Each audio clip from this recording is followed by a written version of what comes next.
Hello everyone. Last time हमने सम से related question किए थे। आज नेक्स्ट हम और क्वेश्चन करते हैं, कुछ गुड क्वेश्चंस, गुड प्रॉब्लम। ठीक है, तो फर्स्ट प्रॉब्लम है, if the first three terms of an increasing terms of an AP are the roots of AP then find sum in AP. देखो हमें एक इक्वेशन दे दी गई है, क्यूबिक इक्वेशन दे दी गई है 4x³ minus 24x square plus 23x plus 18 equal to 0 के बराबर। ठीक है, तो अब एपी की कोई तीन टर्म्स हैं, वो जो तीनों टर्म्स हैं वो इनके रूट्स हैं, अल्फा बीटा और गामा। ठीक है, अब हमें वो तीन टर्म्स निकालनी है और सम निकालना है उनका। ठीक है, तो पहले हम क्यों ना इनके रूट्स निकाल लें, क्यूबिक इक्वेशन है, क्यूबिक इक्वेशन के रूट निकाल लेते हैं। और जो थ्री टर्म्स हम देखेंगे वो थ्री टर्म्स क्या होगी, हमने पीछे ही पढ़ा था, जो नेट करनी है हमने, जो थ्री टर्म्स है वो a माइनस डी, ए और a प्लस डी, ये टर्म्स हम कंसीडर करेंगे। तो नेक्स्ट पहले हम इनका रूट्स निकाल लेते हैं। रूट्स क्या आएगा, पहला root alpha plus beta plus gamma, sum of roots. Sum of roots किसके बराबर होता है, माइनस बी बाई ए, मतलब minus of minus 24/4 equal to 6 आ गया। ठीक है, नेक्स्ट आता है product beta gamma plus gamma alpha, ये किसके बराबर होता है, सी बाई ए, तो सी बाई ए मतलब 23/4 के बराबर। और लास्ट आता है product of roots alpha beta gamma, ये किसके बराबर आ जाएगा, माइनस डी बाई ए, मतलब minus 18 divide by 4 is equal to minus 9/2। अब देखो जो अल्फा बीटा गामा वो क्या है, एपी की टर्म्स है। हमने ये मान लिया भाई जो अल्फा है वो ये है, बीटा है ये है, और गामा है जो ये वाली टर्म है। ठीक है, three terms of an AP हमें कंसीडर करनी है, और वो क्या है, जो ये क्यूबिक इक्वेशन है इसके रूट्स हैं। तो क्यों ना हम अल्फा बीटा गामा की वैल्यू पुट कर दें यहाँ पे, तो क्या बन जाएगा, a minus D plus A plus D equal to 6, D से D cancel out, 3a equal to 6, मतलब a की वैल्यू क्या आ गई, 2 आ गई। ठीक है, अगर a की वैल्यू 2 आ गई तो क्यों ना अब हम नेक्स्ट यहाँ से सोल्व कर लें, ईजी रहेगा हमारा। सोल्व हम इससे भी कर सकते हैं लेकिन ज़्यादा ईजी इससे रहेगा। तो ये क्या बन जाएगा, 2 minus D 2 into 2 plus D, ये किसके बराबर है, माइनस 9/2 के बराबर है। तो यहाँ से अगर 2 को इस साइड ले आए और इसके अंदर देखो a माइनस बी और a प्लस बी, तो क्या बन गया, a square minus B square, तो 4 minus D square equal to क्या आ गया, माइनस 9/4। सही है, अब हम क्यों ना d को इस साइड ले जाएं और इसको इस साइड ले आए, तो 4 प्लस 9/4 इक्वल टू आ गया डी स्क्वायर। तो यहाँ से क्या आ जाएगा, 16 plus 9 25 divide by 4 equal to आ गई डी की वैल्यू, डी स्क्वायर की। तो यदि डी स्क्वायर 25/4 है तो डी क्या आ जाएगा, डी इक्वल टू आ जाएगा प्लस माइनस 5/2। अब हमें ए पी निकालनी है, वो ए पी का मतलब ये है भाई, एक बार डी की वैल्यू प्लस 5/2 पुट करेंगे और एक बार माइनस 5/2 पुट करेंगे। नेक्स्ट क्वेश्चन है, sum of n terms of 2 APs are in the ratio दे दिया हमें। देखो दो टर्म्स दे दी गई है हमें, S N divide by S and S is equal to 7n plus 1 divide by 4n plus 27। तो हमें निकालना है find the ratio of 11 terms. ठीक है, इन दोनों एपीज की 11 टर्म्स का रेशियो निकालना है हमें। तो पहले हम एस एन लिख लेते हैं दोनों टर्म्स का। एस एन आ गया n/2 इंटू, देखो n तो दोनों क्या है, n नंबर ऑफ टर्म्स है दोनों एपीज में, लेकिन फर्स्ट और कॉमन डिफरेंस तो हमें नहीं पता ना क्या चीज़ है, तो वो चीज़ हम अलग लेंगे। n/2 into 2a plus n-1 into D divide by n/2 into 2a dash plus n-1 into D dash equal to 7n plus 1 divide by 4n plus 27 के इक्वल। सही है, तो यहाँ से n/2 से n/2 कैंसिल आउट हो गया। और अब क्यों ना हम भाई ये चीज़ कर लें, हमें निकालनी है 11 टर्म का रेशियो निकालना है, ठीक है। तो क्यों ना हम यहाँ पे एक AP बना लें, पहले nth टर्म का कुछ रिलेशन बना लें। यहाँ से 2 कॉमन निकाल लेते हैं हम, ऊपर नीचे दोनों से।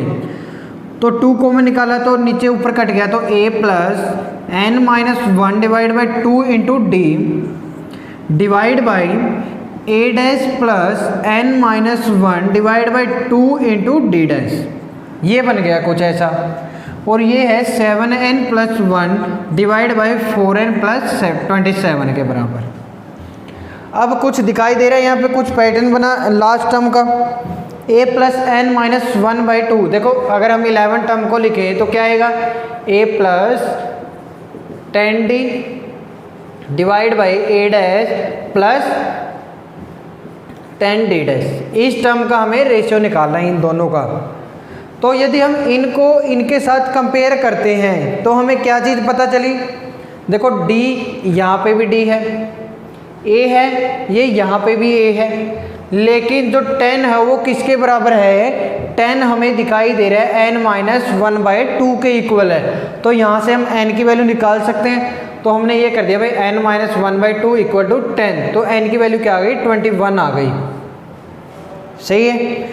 अगर n की वैल्यू 21 आ गई तो यहाँ पे पुट करेंगे तो ये क्या बन जाएगा, ये बन जाएगा a plus 10d divide by a dash plus 10d dash, ठीक है, ये बन गया।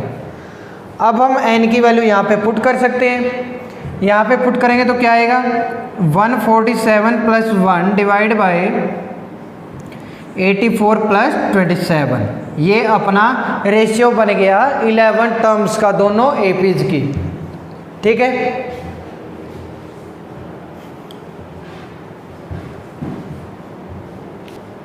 नेक्स्ट क्वेश्चन है भाई, इसके अंदर ये चीज़ दे रखी है इस क्वेश्चन में, if A B C 3 terms है एपी की और वो एपी में है ही, शुरू में ही एपी में kह दिया गया, if A B c are in AP, ठीक है, then prove that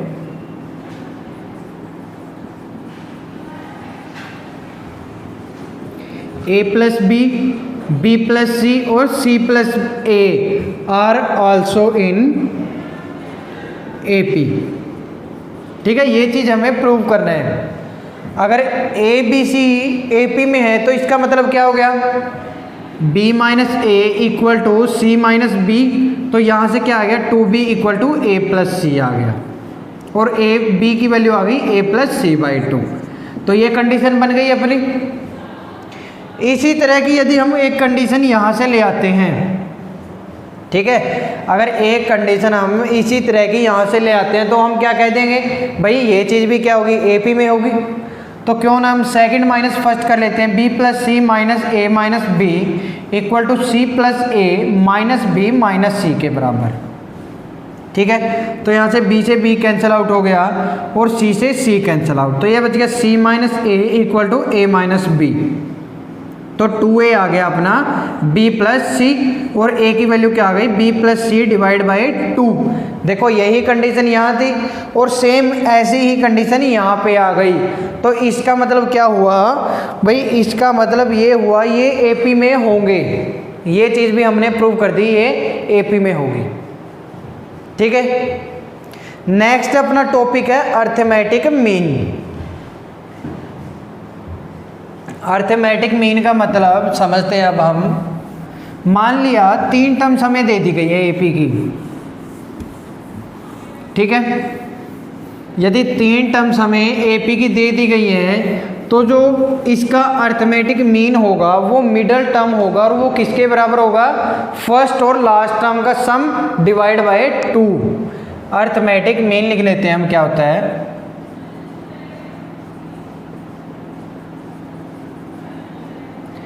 arithmetic mean. मान लिया इफ देर आर 3 टर्म्स,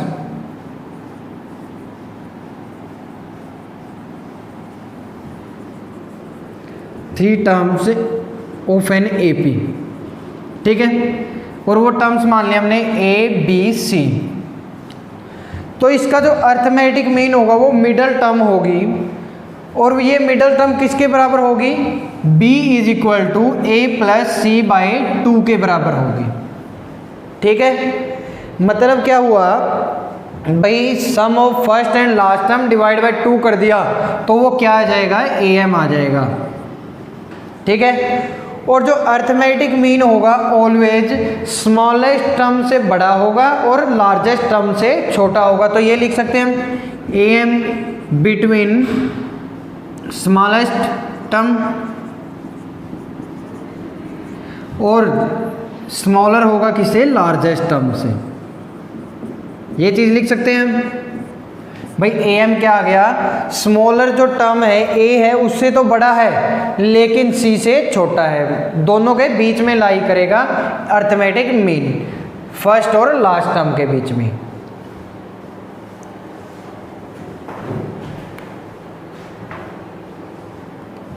ठीक है, अब हम मान लेते हैं भाई दो टर्म्स हमें फर्स्ट और लास्ट टर्म दे रखी है, उन दोनों के बीच में n number of arithmetic means insert कर दिए जाएंगे। तब हम फर्स्ट टर्म और कॉमन डिफरेंस की वैल्यू कैसे कैलकुलेट करेंगे और उनका सम कैसे कैलकुलेट करेंगे, तो वो चीज़ देख लेते हैं हम। ठीक है भाई, if n number of arithmetic means are inserted between two terms then how will we calculate a and d? If n number of n ams are inserted, ठीक है, inserted between a and b के बीच में। ठीक है, a और b क्या है, first और लास्ट टर्म है, तो फर्स्ट टर्म लिख दी हमने और लास्ट टर्म लिख दी b।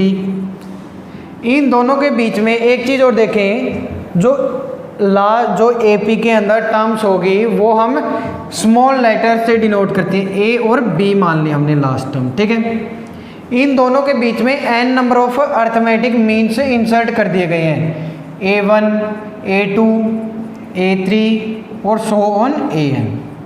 ठीक है, अब देखो एक टर्म फर्स्ट टर्म है हमारे पास A है A1, और जो लास्ट है A लास्ट लिख दिया हमने वो B के बराबर है। अब हम जो लास्ट टर्म लिखेंगे उसका फार्मूला क्या होगा, चेंज होएगा कुछ ना कुछ तो। क्यों, क्योंकि अब की बार हमारे पास n-1 टर्म्स नहीं है, अब की बार हमारे पास जो ये क्या है n टर्म्स, तो ये हो गई बीच में, एक टर्म ये और एक टर्म ये, तो टोटल नंबर ऑफ टर्म्स अब की बार हमारी पास कितनी है, n+2 टर्म्स हैं। ठीक है, तो अब हम फार्मूला लगाते हैं अगर, तो क्या आएगा, a plus n+2 -1 into D formula लगेगा। क्यों, क्योंकि हमने n number of arithmetic means हमने इंसर्ट कर दिए हैं दो टर्म्स के अंदर, तो n वो और दो फर्स्ट और लास्ट टर्म, तो टोटल कितनी हो गई, n+2। अब हम क्या कर लेते हैं, कैलकुलेट कर लेते हैं यहाँ से a और d की वैल्यू, n+1 इंटू डी, और d की वैल्यू आ गई यहाँ से b - a divide by n+1। ठीक है, ये बन गई अपनी b - a by n+1, common difference बन गया, ये कॉमन डिफरेंस लिख देते हैं। ठीक है, अर्थमेटिक मीन के केस में जो कॉमन डिफरेंस होगा वो क्या होगा, last term minus first term divide bye n+1। अब हम इनकी सबकी वैल्यू निकाल सकते हैं। जो a1 होगा अर्थमेटिक मीन वो क्या होगा, देखो अब की बार जो अर्थमेटिक मीन a1 है वो क्या, कौन सी टर्म है, AP की तो सेकेंड टर्म है वो। ठीक है, अर्थमेटिक मीन फर्स्ट है लेकिन जो AP है उसकी तो टर्म सेकंड है, और सेकंड टर्म हमें पता है क्या होती है, a प्लस डी के बराबर, तो a plus b - a divide by n+1। इसी तरह a2 क्या आ जाएगा, a plus b - a divide by n+1 into 2 आ जाएगा, a+2d a+3d, और लास्ट जो an बनेगा वो क्या बन जाएगा, a plus n into b - a divide by n+1। ठीक है, ये बन गए अपने अर्थमेटिक मीन्स बन गए। अब हम इनसे रिलेटेड क्वेश्चंस करेंगे। देखो नेक्स्ट अब हम इनसे रिलेटेड क्वेश्चन करेंगे अर्थमेटिक मीन से रिलेटेड। ठीक है, इजी से स्टार्ट करेंगे और टफेस्ट क्वेश्चन तक जाएंगे। देखो इसके अंदर एक क्वेश्चन है भाई, if 101 means are inserted between 1 to 99। देखो फर्स्ट टर्म हमें दे दी गई है 1 और लास्ट टर्म हमें दी गई है 99। इन दोनों के बीच में 101 number of arithmetic means inserted कर दिए गए हैं। तो हमें निकालनी है वैल्यू ए और डी की। कैसे कैलकुलेट कर सकते हैं? देखो फर्स्ट पहले हम देख लेते हैं, टर्म्स देख लेते हैं। यहाँ पे A1 A2 A3 so on, last है A101। ठीक है, अर्थमेटिक मीन्स हो गए 101 और साथ में दो टर्म्स कौन सी होगी, फर्स्ट और लास्ट टर्म। तो अब हम देखते हैं भाई क्या बनेगी, टोटल टर्म्स देख लेते हैं क्या आई। टोटल टर्म्स हमारी बन गई 101 plus first and last term, तो ये टोटल हो गई 103 टर्म्स। अब हमें फर्स्ट टर्म भी दे दी गई है a इज इक्वल टू 1 और लास्ट टर्म हमें दे रखी है a लास्ट लिख लेते हैं हम यहाँ पे 99। अगर लास्ट टर्म हमें दे दी गई है तो लास्ट टर्म का हमें फार्मूला भी पता है, a plus n plus 2 minus 1 into D के बराबर। तो यहाँ से a की वैल्यू हमारे पास 1 है प्लस n प्लस 2, n की वैल्यू भी है हमारे पास, n की वैल्यू क्या है 103 प्लस 2 माइनस 1 इंटू डी के बराबर। तो ये क्या बनेगा 105। ठीक है, तो ये बन गया 1 प्लस 104 इंटू डी के बराबर और ये 99। यहाँ से हमें डी की वैल्यू कैलकुलेट कर लेंगे। डी की वैल्यू आ जाएगी, देखो 98 डिवाइड बाई 104, 49 डिवाइड बाई ये आ गया। ठीक है, ये बन गई अपनी डी की वैल्यू। और हमें कैलकुलेट क्या करना है, सम कैलकुलेट करना है। तो सम का फॉर्मूला क्या होगा, तो टोटल टर्म सब अब की बार कितनी बन गई, देखो फर्स्ट टर्म हमने लिख लिया, देखो अब हम डी लिख दिया तो a1 निकाल लेते हैं हम। a1 क्या आ जाएगा a प्लस डी के बराबर। तो a क्या है, a की वैल्यू है 1 प्लस 49 डिवाइड बाई 52। इसी तरह a2 क्या आ जाएगा a प्लस 2d, मतलब 1 plus 2d 2 into 49 divide by 52। इसी तरह an की वैल्यू निकाल लेंगे हम a plus n minus 1 into D, लेकिन ये नहीं आएगा a प्लस, देखो कितनी है 101 है, तो n की वैल्यू आ गई 101 मतलब 100 डी आ गई। तो यहाँ से ये आ गया 1 प्लस 100 इंटू 49 बाई 52। तो यहाँ से ये टर्म्स आ गई। अब हम सम निकाल देते हैं इनका। सम क्या आ जाएगा, डायरेक्ट देखते हैं। देखो s n is equal to आ गया 101 डिवाइड बाई 2 इंटू देखो ए एम की जो फर्स्ट टर्म है वो क्या है, ये वाली फर्स्ट टर्म होगी। ठीक है, ये फर्स्ट टर्म पुट कर देंगे हम, प्लस एन की वैल्यू क्या है 101 माइनस 1 इंटू डी। डी की वैल्यू तो हमें पता ही है, जो डी तो आएगा यही आएगा हर एक टर्म का, 49 बाई 52 आ गया। तो यहाँ से हम सम निकाल देंगे, जो भी आएगा वो अपना आंसर हो जाएगा।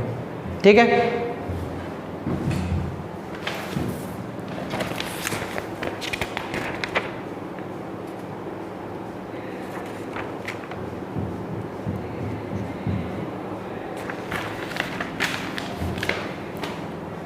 नेक्स्ट क्वेश्चन है भाई, हमें दो टर्म्स के बीच में 20 AMs इंसर्ट करने हैं।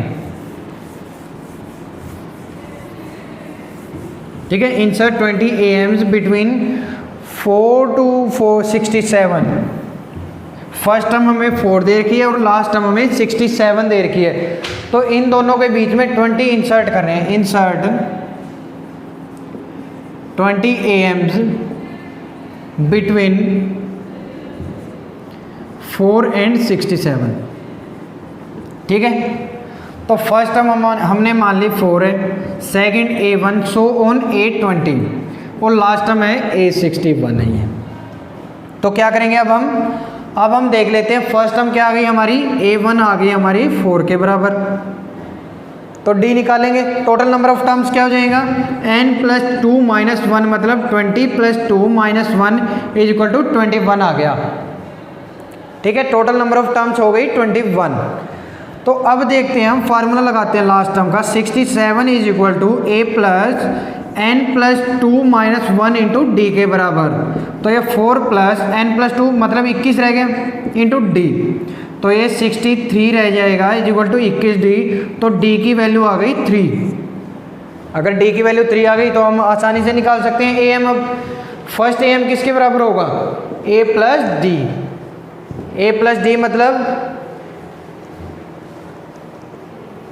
ठीक है, ए प्लस डी की वैल्यू क्या आ गई, ए की value 4 plus D 3 is equal to 7 आ गया। A2 क्या आ जाएगा, a plus 2d। A plus 2d मतलब 4 प्लस 6 इक्वल टू 10 आ गया। तो नेक्स्ट क्या आएगा, 13 आएगा, नेक्स्ट 16 आएगा, और लास्ट है 820। 820 किसके बराबर आएगा, a प्लस, देखो यहाँ पे a ये आ जाएगा a प्लस 20d के बराबर। क्यों, क्योंकि हमें a1 किसके बराबर आया था, a plus D, a2 a plus 2d, a3 a plus 3d। तो a20 क्या आएगा, a प्लस 20d आएगा। क्यों, क्योंकि जो ये 20th टर्म है ये 20th नहीं है, ये 21st टर्म है। ये टोटल नंबर ऑफ टर्म्स हमें पता है 22 टर्म्स हैं। अगर ये 22वीं टर्म है तो ये कौन सी है, 21वीं टर्म है। अगर 21वीं टर्म देखनी है हमें तो कैसे लिखते हैं, a plus N minus 1 into D लिखेंगे। अगर 21वीं टर्म है तो a प्लस 20d ही आएगी। तो यही चीज़ हमने यहाँ पे ये किया है। तो यहाँ से ये आ गया a की वैल्यू 4 प्लस 20 इंटू 3 64 आ गया।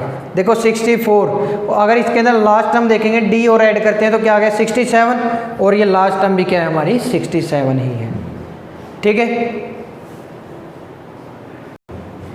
एक फार्मूला और लिख लेते हैं हम भाई। यदि सम निकालना पड़ जाए नंबर ऑफ एम्स का, देखो डायरेक्ट जो सीक्वेंस सीरीज है इसके अंदर हमें प्रूफ देखने की ज़्यादा ज़रूरत नहीं है। ठीक है, अगर आपको प्रूफ ही देखने हैं तो आप एक बुक है होल एंड नाइट अलजेब्रा की बुक है, उसके अंदर हम प्रूफ देख सकते हैं इस चीज़ की। ठीक है, तो इसका एक ये देख लेंगे भाई, सम ऑफ n एम्स मतलब sigma i is equal to 1 to n ai किसके बराबर होगा, ये होगा n टाइम्स ऑफ मीन के बराबर, a1 plus an divide by 2 के बराबर। ठीक है, अगर ये फार्मूला अगर ये पूछ लिया जाए भाई सम निकालो एम्स का, तो क्या आएगा, n into a1 plus first mean plus last mean divide by 2 और इंटू कर दिया n टाइम्स कर दिया, तो वो क्या आ जाएगा, सम ऑफ अर्थमेटिक मीन आ जाएगा। ठीक है, नेक्स्ट हमारा टॉपिक होगा ज्योमेट्रिक प्रोग्रेशन, ज्योमेट्रिक मीन। ठीक है, और उन सब की first term last term common, उसके अंदर हम कॉमन रेशियो कहेंगे। यहाँ पे हमने कहा था कॉमन डिफरेंस, वहाँ पे जो जीपी होगी उसमें हम कॉमन रेशियो कहेंगे। उनका सम निकालेंगे हम इनफाइनाइट सीरीज के लिए, एन सीरीज के लिए। ठीक है, वो सब हम नेक्स्ट लेक्चर में पढ़ेंगे। Thank you.